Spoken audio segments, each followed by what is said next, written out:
이번 수능은 제가 불수능이라 그래서 2점짜리부터 모든 문제를 다 풀어봤는데 하나씩 1번부터 한번 다 풀어봤어요. 애들 입장, 저는 주로 두 가지 관점에서 풀어봤어요. 그러니까 문과 학생들, 확통선택한 애들이 어떤 느낌으로 이걸 풀었을까, 얘네들이 어떻게 풀었을까 하니까 다 막히는 거야. 얘네들 다 어려웠겠네? 야, 이거 얘네도 완전 망했겠네? 이거 어떻게 생각하지 얘네들? 그러니까 문과 학생들의 관점에서 한번 풀어보니까 걔네들 입장에서 너무 어려운 거예요. 보통 문과 학생들 지도하는 방식대로 공부를 했을 텐데. 그리고 또 하나는 이 문제가 좀 어쨌든 기존의 패턴이 아니라 새로운 유형을 내다 보니까 이 문제를 왜 냈을까? 그러니까 평가원에서 문제를 만들었으면 뭔가 의미가 있어서 문제를 만들었을 텐데 이런 유형으로 왜 냈을까? 여기는 이런 유형으로 왜 냈지? 이게 어떤 의미가 많이 있나? 수학적으로 많은 의미가 있을까? 제 입장에서 유의미한 의미는 못 찾았어요. 문제의 어떤 심오한 의미라든지 아니면 예를 들면 옛날에 킬러 같은 거 풀다 보면 이거 진짜 잘 만들었다 그런 느낌이 있을 때가 있잖아요. 근데 이거는 그냥 느낌이 어떤 거랑 비슷했냐면 제가 보통 큰 대형 학원에 있을 때 이제 시험 문제 같은 거를 학생들 대상으로 출제를 하면 정직하게 내면 애들이 틀리거든요. 그래서 한 번씩 꽈줘요. 한 번씩 꽈줘서 한 번 더 생각하게. 그렇게 한 번씩 꽈주는 문제들이 있는데 문제 풀어보니까 다 그런 느낌이 되게 많은 거예요. 한 번 여기 더 깠네? 한 번 더 깠네? 막 그런 느낌으로 딱 제가 학원생들 옛날에 시험 문제 출제했을 때 느낌으로 출제자들도 내지 않았나. 그게 이제 어떻게 보면 좀 그거를 아쉬워하는 사람도 있더라고요. 이게 수능에서 사설스럽게 냈냐. 근데 이제 맞아. 사설스럽다고 저는 느낌 받기보다는 그게 결국 의도였던 것 같아요. 그러니까 처음부터 답이 딱 보면 직선적인 문제를 내면 그냥 손이 움직이잖아요. 훈련된 그냥 기술자처럼 스킬로 그런 걸로 이제 우리 승부 보지 말자는 거죠. 그러니까 4점짜리는 꺾이는 거죠, 한 번씩. 근데 그게 이제 어떻게 보면 문제를 힘들게 만드는 부분이기 때문에 문과생들 중에 특히 공부를 좀 급하게 하거나 그냥 패턴 스타일로 했던 친구들은 제 생각에는 많이 고생을 했을 것 같고 그게 당연히 점수가 뭐 10점, 20점 떨어지는 거는 몇 개만 실수하고 그럼 멘붕이 돼버리니까 이제 그런 부분이 있었을 것 같고 아까 얘기했듯이 그거가 생소하지 않고 오히려 그걸 즐겁게 생각하는 친구라면 아마 남들이 불수능 할 때 조용히 있었을 거예요. 나는 불수능 아니었는데 이러면서 그런 부류들이 있어요. 그 부류가 돼야죠. 여기 아마 이 채널에도 지금 초중고 아직 이제 미래 수험생의 학부모님들도 많이 계실 텐데 아마 걱정하실 거예요. 지금 불수능 어머님들이야 뭐 수학 문제를 지금 직접 풀고 그런 입장은 아니니까 그런 거 걱정하지 마시고 제 생각에는 한 문제를 풀더라도 제대로 풀고 사고력을 배양하고 그렇죠? 그러니까 예를 들어 저는 국어 선생은 아니지만 국어도 예를 들어 책을 많이 읽으면 어떤 제도가 와도 대처할 수 있잖아요. 그런 것처럼 수학도 서술형으로 쭉 기술해서 풀 수 있게 훈련하고 양측이라고 그러죠. 많은 문제를 푸는 게 아니고 그렇죠? 적은 문제도 진지하고 고민하면서 근데 이제 그게 힘든 건 알겠는데 그리고 선행도 그래요. 막 너무 몇 년치 미리 해서 그럼 몇 년치 한다는 건 뭡니까? 다 굉장히 수박 겉핥기로 해야 몇 년치가 되잖아요. 한 학기 정도만, 두 학기 정도만 하더라도 제대로 해야 되거든요. 초등학생이든 중학생이든 그런 자세로 하면 5, 6년 후에 어떻게 바뀔지 모르지만 어떻게 바뀌어도 이 흐름은 유지가 될 게 뻔하다는 거죠.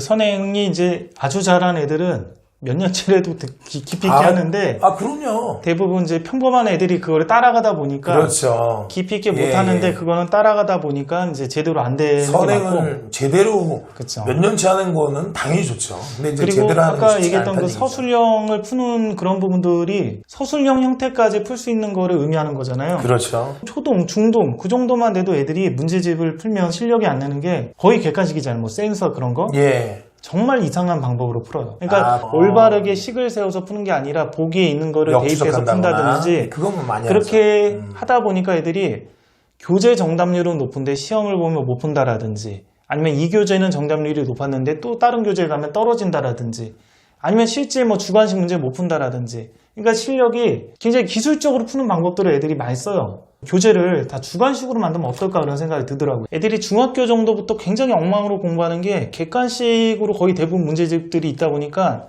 정확히 모르면서 이상한 방법 풀면서 수학 실력이 안 늘어요. 그래서 시중에 나와 있는 문제집들이 주관식으로 좀 나오면 수학 실력을 좀 높이는 데 좋을 것 같다 그런 생각을 많이 했습니다. 자, 그러면 이런 불수능 난이도에서 흔들리지 않는 점수를 얻기 위한 수험생 수학 공부 전략을 상위권, 중위권, 하위권으로 좀 나누면 어떻게 하면 좋을까요? 이제 상위권 학생 같은 경우는 모의고사 형태 킬러 문제를 푸는 데서부터 사고력이 같이 생기니까 킬러 문제를 버리지 않고 어려운 킬러든 쉬운 킬러든 중킬러든 그걸 갖다가 좀 주관식스럽게, 그쵸, 서술형스럽게 푸는 훈련을 하면 자연스럽게 올라갈 수가 있다고 생각하고요.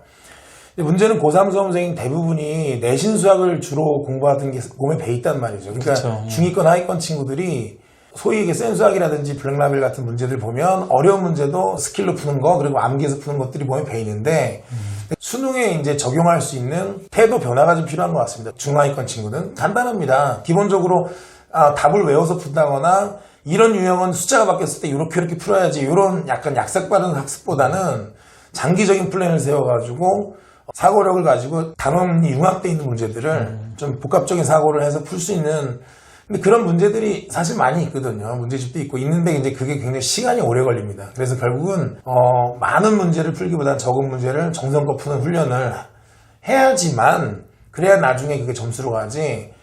하위권도 마찬가지예요. 하위권이라고 무조건 뭐 암기하면 맞출 수 있는 건 3점짜리밖에 없거든요. 쉬운 사정을 풀려고 해도 생각을 하게 만드는, 그러니까 어떤 문제가 나와도 어떻게 푸는지를 외우려고 하기보다는 그 문제가 그렇게 풀려야 되는 이유를 스스로가 좀 수긍할 수 있게끔 그 인과관계를 그렇게 훈련을 쉬운 문제부터 해나가는, 그러니까 장기적인 플랜이 좀 필요하다고 생각합니다. 근데 그게 예. 상위권 정도만 돼도, 예를 들면 한 3등급까지라 가정을 했으면 예. 1등급에서 한 3등급까지 아이들이 뭐 재수를 하거나 아니면 수능을 준비한다고 하면 그 아이들 정도는 이제 킬러 문제 같은 경우도 연습을 하고 중킬러도 연습을 하고 좀 그런 것들이 가능하잖아요. 혹은 뭐 기출문제도 어느 정도 충분히 한 다음에 N제나 어려운 것까지 할 수 있고. 근데 중하위권은 거의 그 정도를 할 수 있는 학습 능력이 많이 떨어지는데 어떻게 그걸 할까요? 이게 이제 기본적으로 물론 아주 계산이라든지 그런 기초적인 거에서 넘어가지 못하는 단계라면 그건 넘어가야지 마땅하겠죠. 그까지 이제 수학이라는 게 뭐 외울 것도 많고 어느 기본적인 패턴을 익히고 그걸 넘어가는 데는 기본 훈련이 필요합니다. 그러니까 예를 들어가지고 뭐 경우의 수 단원 같은 거 한 3, 40개 풀어가지고는 안 되거든요. 100개, 200개를 풀어야 많은 유형을 접할 거 아닙니까? 근데 그러고 나서도 이제 나는 그냥 계속 양만 늘려가지고 암기해서 풀어야겠다는 생각을 하지 말고 그걸 사고력을 거기다 가미를 해야 되는데, 제가 이번 수능 문제를 유심히 보니까 킬러의 매우 어려운 문제는 10% 미만이니까 그건 힘들다고 해도 킬러 스타일의 풀만한 정답률 뭐 3, 40%짜리 문제가 굉장히 많이 지금 출제가 될 것 같아요. 그거는 이제 평가원의 방침이고 어떤 뭐 인강이라든지 어떤 선생님들의 유형 정리 이런 거보다는 자기 스스로가 적은 문제라도, 예를 들어서 뭐 그런 친구들은 답안지를 아예 안 볼 수는 없겠죠. 그렇지만 답안지를 볼 때 보더라도 옛날 같았으면 쳐다도 안 볼 문제들이죠. 적은 문제를 아주 정성껏 푸는 훈련을 하면 분명히 천리길 단거는 못하기 때문에 조금씩 발전할 수 있다고 생각하고, 그게 자기 신뢰가 필요하거든요. 나는 해도 안 된다는 생각을 갖고 있으면 어느 이상이 올라가지는 않습니다. 스스로가 나의 한계를 뛰어넘을 수 있다고 믿고 해야 돼요. 그거는. 그러니까 하위권이고 중위권이고 믿고 해야 되는데, 보니까 제가 상담을 해보면 중하위권은 이미 자기가 자기 스스로를 중하위권이라고 딱 가이드를 해놔요. 그 이상 올라갈 수가 없어요.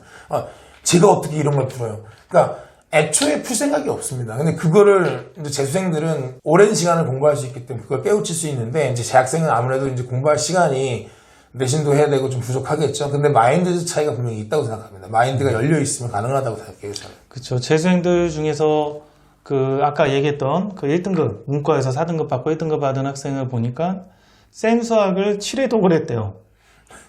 개념 정리로 센 수학을 7회 독을 하니까 6번째 반을 센 수학을 풀다 보니까 이제 모든 게 다 머릿속에 그려지면서 더 이상은 안 해도 되겠다는 생각이 들어서 그 다음에 난이도 높은 거를 이렇게 공부를 했다라고 하는데, 근데 이제 문제는 이제 그 정도 학습을 재학생들이 하는 게 힘들고, 그렇죠. 중하위권들이 또 문제가 이제 센 수학을 C단계들 손도 못 댄 애들이 굉장히 많잖아요. 많죠. 문과 확통 선택한 애들은 센 수학 C단계는 손도 못 댄고 B단계에서도 되게 막히는 애들이 굉장히 많거든요. 그래서 이 수능 문제를 특히 올해 이렇게 되는 걸 보면서 제가 올해 1월 달하고 6월 평가 끝나고 수능에 대해서 예상을 좀 하고 드라마틱한 이제 성적이 올리는 게 불가능할 거라고 얘기를 했었습니다.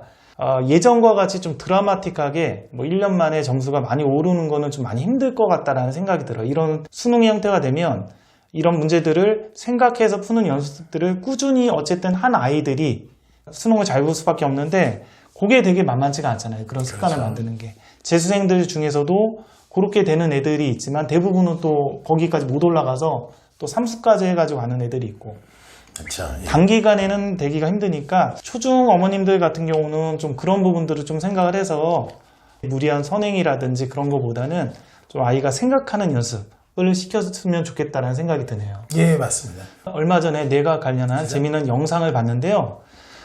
그 영상 보니까 이런 게 있더라고요. 학생이 수학 공부를 할 때 문제를 풀고자 하는 욕망이 있는데 그 욕망을 해결하기 위해서는 전두엽에 의해서 깊은 생각을 하고 노력을 해서 이 문제를 해결하면 도파민이 뇌에서 발생해서 성취감이 들고 보상을 해준다.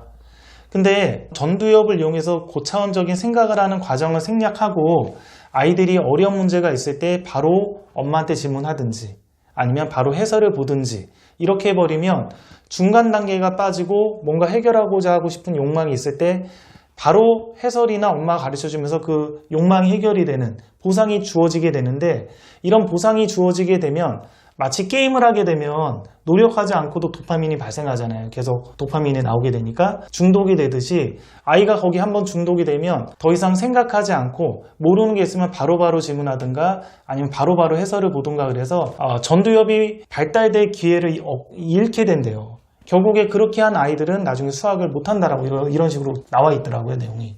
그 좋은 얘기네요. 좋은 얘기죠. 예. 지금까지는 양식으로 빨리 해야 되니까 진도도 빨리 나가야 돼. 다른 애들 심화 많이 하니까 심화도 빨리 뭐든지 다 빨리 해야 되니까 아이들이 생각을 안 하고 다 질문하거나 해설 보거나 그래 넘어가거든요, 그냥. 그래서 이제 지식만 쌓는 거죠. 이건 이렇게 푸는구나. 지식만 이렇게 쌓는데 그런 지식 쌓는 걸로는 이런 생각을 해야 되는 문제들은 해결할 수 없다라는 거죠. 그래서 초중까지는 아직 기회가 많으니까 좀 공부 방식을 바꾸면 이런 형태의 수능에 적응할 수 있는 그런 시간을 확보할 수 있을 것 같습니다. 그리고 이번 수능 관련해서 학부모님들이 좀 많이 질문하시는 것 중에 중등 도형을 올해 수능부터 특히 연계성이 많이 높아졌다. 특히 뭐 수원에서 삼강함수라든지 뭐 기하라든지 연계성이 높아졌으니까 중등 도형을 좀 심화까지 아주 깊이 있게 공부해야 되지 않냐 이런 의견이 있습니다. 그리고 올해 수능 문제를 풀어보니까 고1 연계성도 좀 더 강화된 느낌이에요. 예전보다는. 어떻게 하면 좋을까요? 과거에 이과에서 이제 기하 벡터라고 해서 공간도형하고 벡터가 필수였지 않습니까? 이과. 그게 이제 전체가 다 기하거든요, 사실. 그래서 기하 문제 비중이 굉장히 이과생들 같은 경우에 높았는데 선택 과목으로 빠져가면서 공통 부분은 1번부터 22번까지 기하 벡터는 빠졌죠. 그러고 이제 사각함수 활용 문제가 기하를 낼 수 있는 어떻게 보면 공통문항이 돼버리면서 벡터하고 공간도형을 공통문항에서 낼 수가 없게 되니까 물론 이과 범위가 없긴 하지만 당연히 고1과 또 나가서 원의 성질이나 중3 할선의 정리 이런 것도 나온 적이 없었지 않습니까? 그건 요즘에 많이 나오고 중2, 닮음, 이등변, 뭐 사각형 성질, 평행 이런 기본적인 것들을 중2, 중3, 고1의 기본적인 거를 뭐 사인 법칙, 코사인 법칙을 같이 포함한 사각형 활용 문제라든지 이렇게 해서 출제하는 게 한두 번이 아니죠. 결국 수능까지도 그런 게 기조가 유지됐는데 다만 이제 심화해서 공부해야 되는 어떤 부담감들은 아닌 것 같고 수능을 기준으로 봤을 때는 기초적인 걸 확실하게 다지는 거 두루 어떤 게 나올지 모르니까 중학교 도형을 차근차근히 공부를 해야 된다는 건 사실인 것 같고요. 중학교와 고1의 수능 연계성은 굉장히 좀 늘어나고 있지 않나. 그러니까 중등 도형은 개념 위주로 튼튼하게 공부를 그렇죠. 하고 그 수능에 나오는 그런 문제 있잖아요. 근데 그 문제가 중등 도형하고는 좀 달라요. 중등 도형 내용도 들어가지만 거기가 뭐 세타를 이용해서 삼각함수 써야 되고 그게 융합된 문제니까 나중에 고등학교 가서 그런 융합된 문제들을 좀 많이 풀어보는 게 좀 좋은 것 같아요. 그러니까 고등 수원 내용과 중등 도형이 합쳐진 문제를 심화까지 푸는 게 중요하지 중등 도형 자체를 심화까지 푸는 거는 크게는 의미가 없을 것 같다고 생각을 합니다. 보통 기하가 약한 친구들은 스스로가 약간 거기에 대해서 거부 반응이 있을 정도로 기하 문제는 난 약하다, 도형 문제는 약하다 이런 선입견이 있는데 또 수능 문제를 보면 기하를 안 할 수가 없잖아요. 계속 나오니까 또 한숨 쉬면서 중학교 책 갖고 와가지고 보는 애들이 많거든요. 그쵸, 그러니까 사실 이제 그런 걸 보면서 이제 중학교 때부터 차근차근 하는 게 얼마나 큰 도움이 되냐. 아니면 그냥 중학교 도형을 좀 간단하게 정리할 수 있는 그런 책들이 있으면 고3이나 이제 재수하기 수능 때 간단하게 이제 옆에서 이렇게 보면서 정리할 수 있는 책들. 그런 거 있으면 좀 괜찮지 않을까요? 네, 그런 것도 좋죠. 근데 이제 문제는 자신감 같아요. 그러니까 중학교 때 제대로 도용을 안 해놓은 친구는 계속해서 그런 문제가 나오면 내가 잘 못 풀더라. 맞아요. 뭐 21번, 15번의 문제 만만치 않게 나올 때 겁을 내니까 그게 특히 이제 확통 선택하는 문과 계열 애들이 특히 거의 많잖아요. 그건 뭐 더 심하죠. 이 자신감이 충만해야지 문제가 풀릴 게 잘 풀리는데 사실 중학교 때부터 꾸준히 도형 문제에 거부 반응 없이 쭉 해온 친구들, 심화해서 하는 게 아니고 그런 친구들이 훨씬 더 그 문제 풀이에 대한 어떻게 보면 여유가 많고 그러면 그게 정답률이 높아지는 거 아닙니까? 그런 측면에서 만약에 여유가 있다면 그래도 약간은 심화를 달아주는 것도 괜찮겠네요. 좀 자신감적인 측면에서. 예, 그런 건 당연히 좋죠. 오히려 기하나 이쪽에 자신 있는 친구도 많이 봤거든요. 그 문제가 어렵게 나와야 된다.